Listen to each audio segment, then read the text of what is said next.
Good morning student. आज हम chapter 4 grouping of material पढ़ेंगे। ग्रुपिंग ऑफ मटेरियल के इंट्रोडक्शन में दिया है why do we need to group material.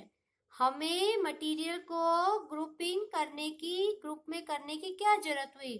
उसका आंसर है हम ग्रुप में इसलिए करते हैं हमारे कन्वीनियंस के लिए, हमारी आसानी के लिए। मतलब यदि हमें किसी भी चीज के बारे में पढ़ना है, ठीक है, तो हम मटेरियल को ग्रुप में इसलिए करते हैं क्योंकि makes convenient to study their property. हम उसकी प्रॉपर्टी को आसानी से पढ़ सकते हैं and observe any pattern on this property, और उसकी कोई भी प्रॉपर्टी का पैटर्न को समझ सकते हैं। जस्ट एग्जांपल, इतने सारे सामान दे रखे हैं। ये सारे सामान कोई कांच का है, कोई मोबाइल है, कोई बर्तन है, कोई प्लास्टिक है, सब दे रखे हैं, पेंट है, ये सब अलग अलग है। क्या मैं इन सबों को एक ही रैक में रखूं, एक ही अलमारी में रखूं, तो आपको क्या इनको ढूंढने में प्रॉब्लम होगी? यस होगी। आपने देखा होगा परचूने की शॉप होती है, वहां पर आप कहते हो भैया कपड़े धोने की साबुन दे दो, तो उसका एक रैक होता है जिसमें कपड़े धोने की अलग अलग तरह की साबुन होती है। आप जो मांगते हो वो आपको ध्यान आराम से आसानी से कन्वीनियंटली दे देता है। यदि उसकी शॉप में, उस दुकान में हर चीज मिक्स होगी, इधर उधर होगी, तो उसको देने में समय लगेगा। तो हम ग्रुपिंग क्यों करते हैं? ग्रुपिंग करने का तरीका इसलिए यूज किया जाता है जिससे हमें आसानी हो। जैसे आप किचन का सामान किचन में ही रखते हैं क्योंकि वहां से आपकी मम्मी उसे आसानी से ले सकती है।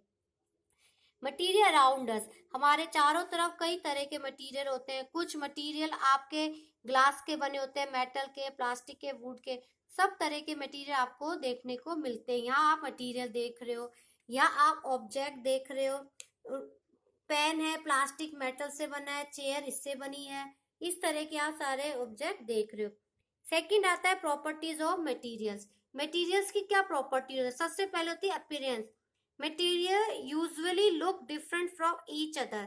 आपको बता दें मटेरियल एक से दूसरे अलग अलग तरह के दिखाई देते हैं। हर मटेरियल एक जैसा दिखाई नहीं देता।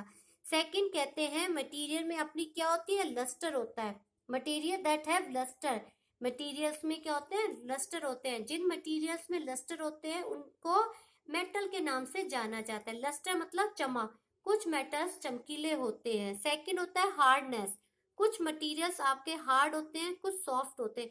हार्ड कौन से मटेरियल होते हैं? हार्ड वो मटेरियल होते हैं जिन्हें आप स्ट्रेच नहीं कर पाते, मतलब जिन पर आप कंप्रेस नहीं कर पाते या जिन्हें आप दबा नहीं पाते, और जिन्हें आप आसानी से कंप्रेस स्ट्रेच कर लेते हैं उन्हें कहते हैं सॉफ्ट।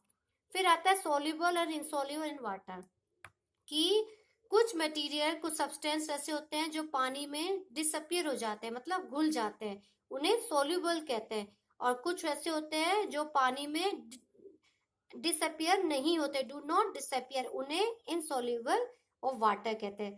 क्लास, ये आपके क्वेश्चन आंसर है, आप इन्हें करिए। नेक्स्ट आता है आपका ऑब्जेक्ट में फ्लोट और सिंक। फ्लोट मतलब तैरना, सिंक मतलब डूब जाना। अब ये आपका देखिए, यहाँ पर चाबी की जो कि पानी से भारी है तो ये डूब गए हैं, अपने बेस पर जाकर बैठ गए। और यहाँ पर ये लीव्स और हल्का होने के कारण तैरता है। तो हम कह सकते हैं जो वस्तुएं पानी से भारी होती हैं वो उसकी सतह में जाकर बैठ जाती हैं, और जो चीजें पानी से हल्की होती है वो उसमें फ्लोट करती है। नेक्स्ट आता है आपका ट्रांसपेरेंसी। ट्रांसपेरेंसी मतलब क्या होता है? आपके मटेरियल कैसे होते हैं? कुछ मटेरियल को आपके आंखों के आगे रख दो तो आपको बगल से चीज नजर नहीं आती, कुछ को आपके आंखों के आगे रख दो तो आपको सामने बगल वाली चीज दिखाई देती है, कुछ ऐसे होते हैं जिसमें आपको चीज धुंधली दिखाई देती है। तो ट्रांसपेरेंसी में क्या होता है? कुछ चीजें कैसी होती है? ओपेक होती हैं। ओपेक मतलब जिनमें आर पार नहीं दिखता। कुछ कैसी होती है? ट्रांसपेरेंट, जिनमें आर पार दिखता है। और कुछ कैसी होती है? ट्रांसलूसेंट, जिनमें आर पार कुछ ही नजर आता है। यहाँ पर आपकी ट्रांसपेरेंट दे रखी है, कैन बी सीन इजिली, जिसमें आपको दिख जाता है, जिसे ग्लास वाटर कहते हैं। इन्हें ट्रांसपेरेंट के नाम से जाना जाता है।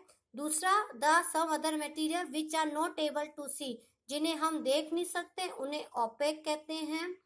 That cap close wooden box etcetera, second आपका आता है translucent, which material through which object can be seen clearly, can be seen but clearly, हम देख सकते हैं लेकिन क्लियर नहीं देख सकते, उन्हें ट्रांसलूसेंट कहते हैं। तो आपके ट्रांसपेरेंसी में ओपेक, ट्रांसलूसेंट और ट्रांसपेरेंट आया हुआ है।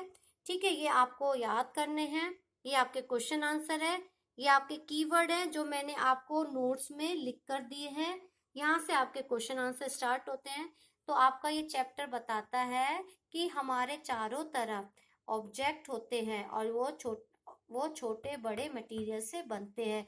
मटेरियल को हम ग्रुपिंग इसलिए करते हैं उनकी सिमिलरिटी, समानता और डिसिमिलरिटी की वजह से।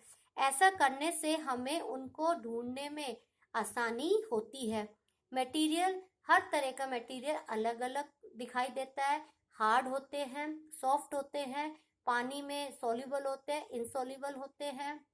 नेक्स्ट, कुछ मटेरियल ओपेक होते हैं जिनसे आर पार नहीं दिखाई देता, कुछ मटेरियल ट्रांसपेरेंट होते हैं जिनसे आर पार दिखाई देता है, कुछ ऐसे होते हैं जिनसे दिखाई तो देता है बट क्लियर दिखाई नहीं देता, जिन्हें ट्रांसलूसेंट कहते हैं। ये आपका छोटा सा चैप्टर है, आप इसे समझिए, बुक से रीड कीजिए। Okay student.